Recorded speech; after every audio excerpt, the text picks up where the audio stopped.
Hello, hello. Wellness Wednesday. If you're catching this on the replay, we'll give everybody a minute to join us using another new microphone. Look, my pretty new Blue Yeti. The color just makes me happy. Supposedly, it will give me a really great podcast sound. So hopefully that's good. So if you're joining me, this is Wellness Wednesday. We're going to talk about how to effortlessly.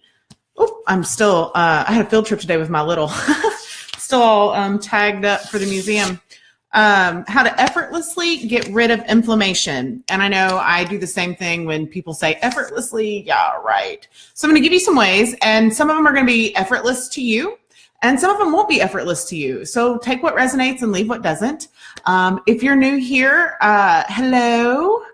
Feel free to leave comments or questions. I will answer them even during the replay. I'm Audrey Christie. I'm a holistic wellness practitioner. I help people heal from the roots up and the inside out. So we work on healing stuff, not putting Band-Aids on it, not covering up the symptoms, but actually healing stuff from the inside out. And today we're talking about inflammation. And so inflammation plays such a huge role in like all the things, right? Like, well, we'll start out. Let's just talk about what exactly inflammation is. And I know I did a live stream on this a few months ago in an episode, I think it was episode 31 on the podcast. But there are two types of inflammation. There is chronic inflammation and there is acute inflammation. Acute inflammation is the good inflammation, right? And it sounds like you might be thinking like good inflammation, but it is the good inflammation. It probably is a result of something bad having happened, but acute inflammation is the type of inflammation that is responsible for healing our bodies, right? So if you fall and scrape your knee, if you get poison ivy, I have poison ivy. Yuck. If you fall and scrape your knee, if you get poison ivy, if you have surgery, if you cut your finger slicing tomatoes, inflammation is what causes your body to immediately start to heal. Thanks for whoever gave me the thumbs up. Keep them coming. And so it's it starts the inflammatory cascade that immediately tells our body to heal, because inflammation is really just when our immune system detects something that it doesn't like, know, and trust. Okay. So acute inflammation, good stuff.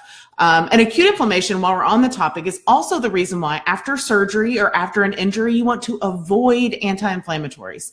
And when I posted something about this recently, somebody said, well, what do you want us to do? Just rub two sticks together for pain control? No. So there are a couple of good things that you can do. Ice is really, really good. And Tylenol, if you have to, for pain is really, really good. I don't want you to suffer through pain of surgery or any of those things. That's not what I'm asking you to do. I'm asking you not to use your anti-inflammatories for 6 to 8 weeks after surgery to allow your body to do its job and heal itself. It'll speed your healing along if you can avoid that. But that's not what today's topic is about. So we talked about, acute inflammation. We know what that is. So let's talk about chronic inflammation.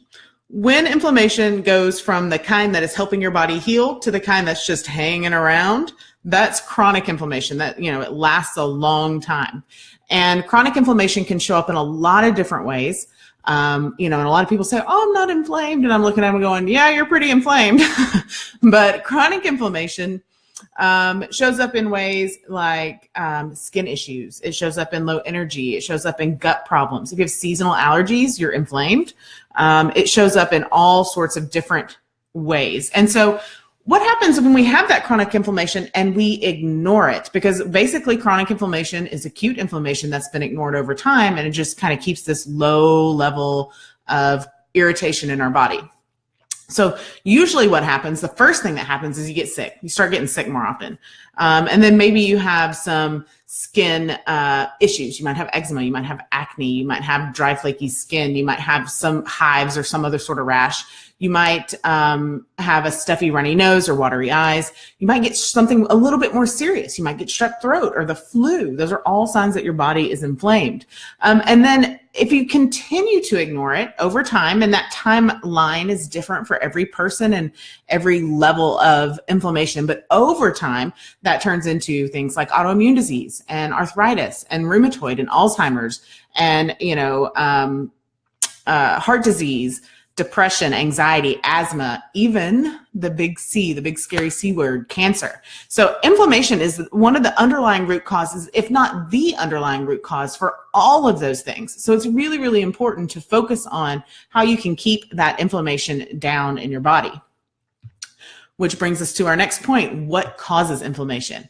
And unfortunately, it can be caused by a ton of different things. It can be caused, a ton of things really in just a couple of categories. So it can be caused by things you put in your body, food, and it can be caused by, we'll call that category other. So there's really the big five for things that cause inflammation in your body as far as food goes. Sugar, vegetable oils, artificial sugar, this should really be one maybe, so maybe there's four, gluten and dairy. And although not everyone has the same outward expression of trouble with these things are inflammatory for all people. So I'll have people say like, oh, I can totally have cheese, it's not a big deal. Well, do you have seasonal allergies that you can't have cheese? Okay. Or like I had the conversation with a client today, you can have cheese, you have two choices, right? And so you can either have cheese or you can take allergy medication for the rest of your life. And whatever choice is fine, but that's the choice that you have. So let's talk about that. So foods, again, sugar. Sugar is one of the most inflammatory foods that we can eat. And it's not all sugar. So it's not, you shouldn't be avoiding fruit and vegetable sugars, but I like to call it unmitigated sugars. So sugars that aren't balanced. So when you have a Snickers bar, for example, it doesn't have any fiber in it. If you have an apple, it also has sugar in it. Both, when they get in the body, are the same, right? Glucose is glucose. The difference is the apple has other benefits. It's got vitamins and minerals that the Snickers bar doesn't have. But the apple is balanced with fiber, Mother Nature's fiber. The Snickers bar is not. And so one is sugar that just goes straight into glucose and is converted into inflammation processes and fat and all those different things. The other one is balanced, and your body can put it to better use because your body knows how to process things that aren't, from a factory. The second thing, and unmitigated. So a lot of people say, well, then how much sugar can I have in a day? Most of the time you should be having 100 grams of sugar or less. So 100 carbohydrates or less. And that's just random person. That's not somebody who's trying to lose weight. That's not somebody who's a diabetic. That's not somebody who's already having outward expression of their inflammation. But 100 carbs is a pretty good estimate for most people. Now, most American people have that in a meal. Like they have that for breakfast, if not more than that. So that's something just to keep in mind. The second of those big five foods, vegetable oils. And I don't mean just the labeled bottle that says vegetable oil. I mean soy oil and canola oil and corn oil and all of those things. Those are all rancid. They're not good for you. They're highly, highly inflammatory, and they offset a balance of your omega-6 and omega-3 fats in your body. The next thing is artificial sweeteners. So Splenda, aspartame, the blue stuff. I don't know. I don't buy or consume those, so I can't think of the name of it. But any of those little sugars that come in a packet, those are inflammatory. June, great information. Awesome. Come back and see me, and it'll be here, and you can ask questions, and I'll come back and answer them. So thanks for watching, June. But artificial sugars are something that you should definitely watch out for. Highly, highly inflammatory, and they're snuck into so many things. So if you have to have an artificial sweetener, that begs the question, what kind can I have? Look for organic stevia. Okay, so you got to read the bottle because they'll sneak all kinds of extra stuff in there, but organic stevia. It comes in drops, it comes in powders. Another thing is monk fruit sugar, and monk fruit sugar is powdered. It's derived from a fruit. And so that's another good one that you can use. You also have to be sure and read the package on monk fruit sugars because, go figure, food manufacturers will add all, you'll think it's monk fruit sugar. You'll get it home. It's like half Splenda and half monk fruit. So watch out for that as well. So inflammation causes, we're talking about the food category if you're just joining us. So far, we've covered sugar, vegetable oils, and artificial sugars. Yeah, you're right. So June says she's trying to tell her husband that fake sugar isn't good for the body. Please do show him the video and have him ask me questions too. I'm happy to answer them. And I will tell you, June, husbands are the hardest to convince. So keep that in mind. So the next one is gluten. And it's not just gluten. And, gluten gets a bad rap. People say you can have it and you can't have it. The bottom line is that it damages the gut, which causes inflammation. and it may not cause it immediately. And some people are definitely more susceptible to this kind of damage than others, but it does damage everyone's gut.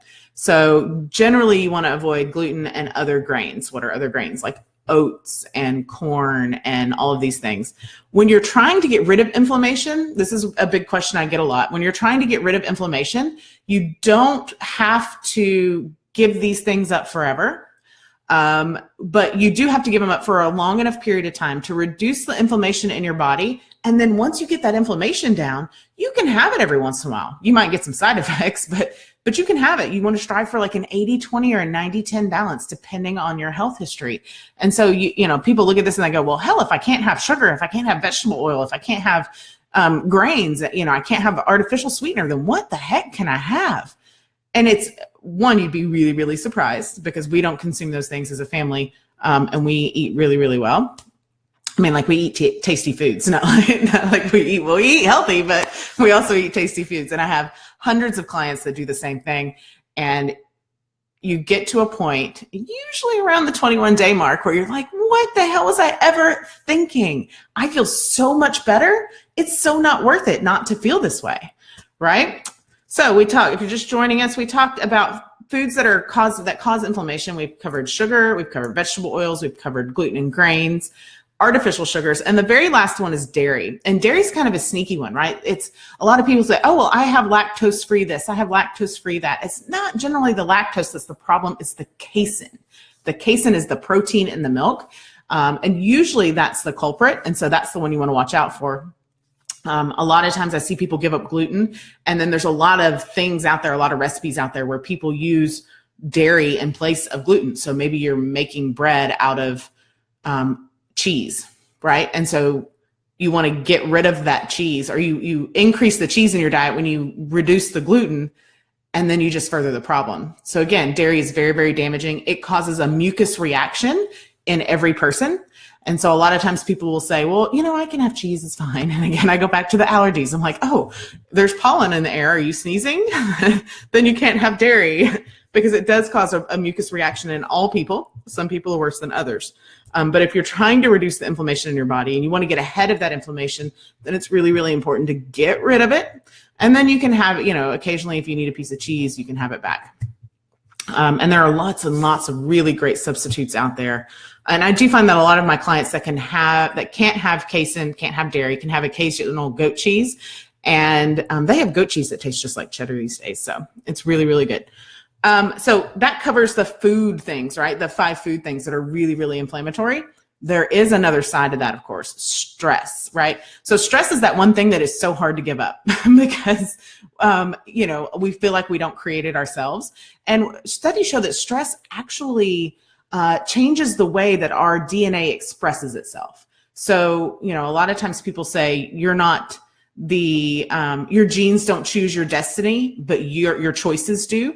And so you can be, you know, officially damned genetically, but it's not really those genes that play a role. It's the expression of those genes. And we've found that lifestyle choices are what turn those genes on and off.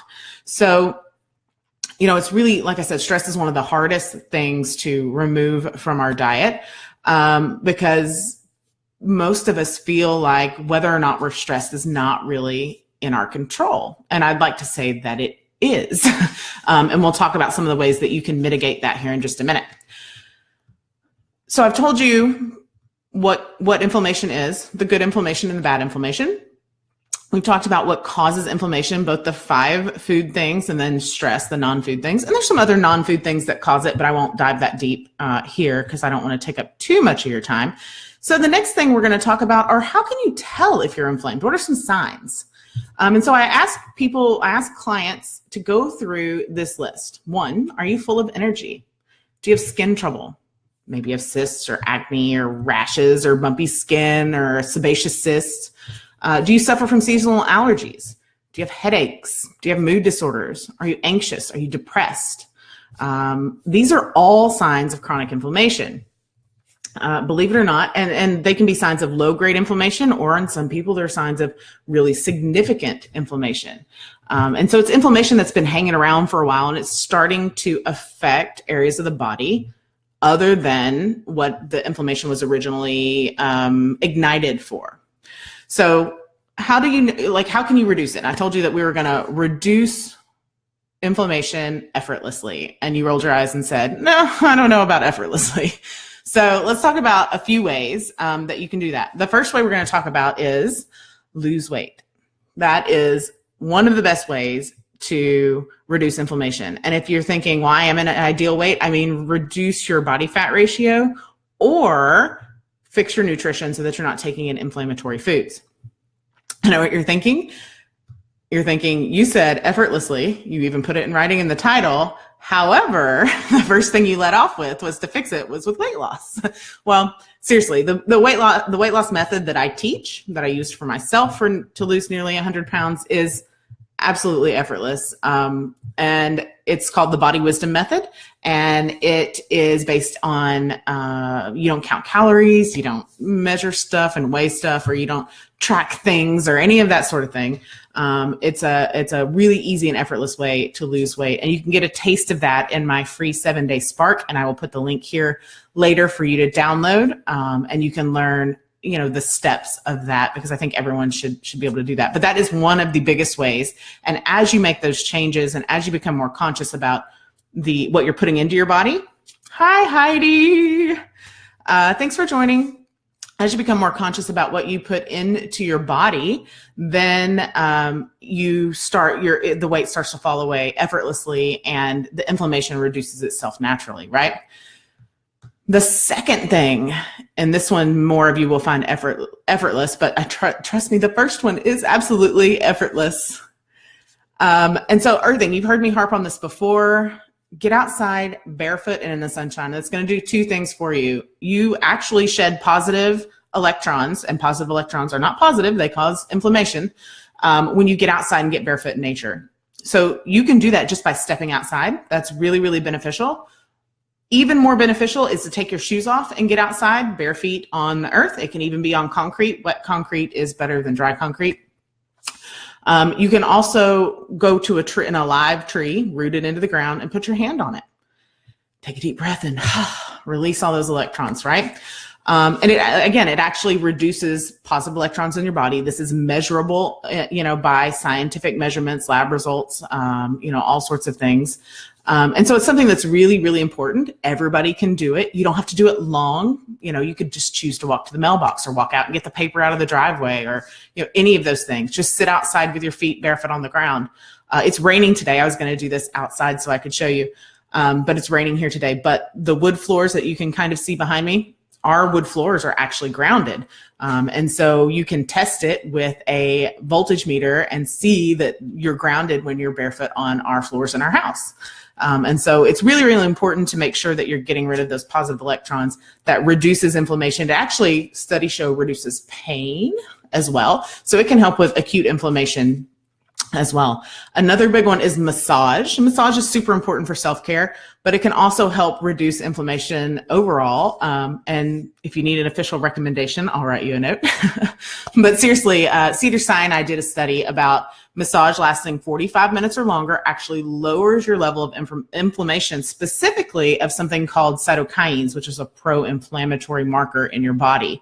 And so they are linked to chronic inflammation. So having a regular massage, about 45 minutes or more, is perfect for that. If you guys are local to DFW, definitely check out Pure Synergy. Those ladies are great over there for your massage needs. They have a wide range of therapeutic massages available to help you with inflammation and other issues. Make sure you tell them I sent you. But those girls over there are awesome. So that is 3 things. We've talked about losing weight, getting your nutrition right, earthing, or grounding is another way to say that, massage, and then crystals. Another great way are crystals. And I have an amethyst. Unfortunately, that's not going to do much for the purposes that we're talking about, but hematite is my favorite. It's kind of a shiny metallic looking stone. You don't want to use magnetic hematite because that's not actually hematite, but hematite is really great for that. My kids love to use it for that. My daughter's a competitive gymnast and she'll put hematite down her legs when she's sore at the end of the day, and it helps to remove the inflammation and reduce the inflammation in the body. That's really, really great for that. The next thing is meditation. And earlier I talked about we often feel powerless when we think of stress as a cause of inflammation, because we generally tend to put that out of our control, like we can't control if we're stressed. But you can help to mitigate it, right? So even if you feel out of control from your stress, you can meditate. And people say, oh, I can't meditate. I don't have time. I can't sit still. I can't clear my mind. Got you covered. I have a little guide, and I'll put the link in the comments also. That's 2 links, right? 7-Day Spark and the meditation guide that you can just pick up. It's just free to download, and it'll have all the information about how you can meditate without like sitting on a tasseled pillow and chanting and, having your mudras just perfect. And so a lot of people really, really enjoy that, because you can turn anything into a meditation, and it makes it easy for you to learn to breathe and mitigate that stress. And then the very last one I'll talk about, and then I'll let you go because I got to go pick up kids from school. Remember, I turned into a pumpkin at 3, is energy work. Now, sure, you could consider crystal work energy work. You could consider massage energy work, meditation energy work, but I mean energy work working like more like energy medicine. So working with the meridians in the body. And so you can actually take your right hand and run them over certain meridians to reduce the inflammation. Or you can move your hand clockwise or counterclockwise, depending on what you're trying to achieve, over a certain area, and have that remove the energy or reduce the pain, right? It works really, really well. I highly encourage you to try it. If you're looking for something in a specific area, then reach out and let me know, and I'll show you or tell you how to make that work. One of my favorites is just running up and down the central meridian, which runs from your, basically from just below your belly button to your chin. And to reduce the inflammation in that area, you simply take your right hand and breathe out and move it down. And then you can bring it back up in the same way. And so going down a meridian, or going backwards, I guess I should say, along a meridian, will actually help to reduce the pain and inflammation in that area. And then going up, it doesn't increase the inflammation, but it increases the energy in that meridian. And again, those are things that you can actually test. They can actually see that with similar technology, that they can see the electric beat of your heart, like an EKG. They can see that this actually changes the energy in your meridians. Very, very cool. Helps to reduce inflammation. And so that about does it. If we don't have any more questions, I know June's coming back with questions, then I'm going to wrap it up. If you guys do have questions, please put them in the comments below. I'll deep dive into all this on this week's episode of the Whole Being RN podcast. The transcripts will be on the website. It'll be up Thursday. And then I'll add the link. So make sure, if you want to try the 7-Day Spark, again, that's effortless weight loss. It really, really is. And please give that a try. And then the meditation guide for people who don't have time, can't meditate, don't want to do it, I encourage you to check that out too. I'm Audrey Christie. Thank you for joining me today. And I hope you guys have a great rest of your week. Namaste.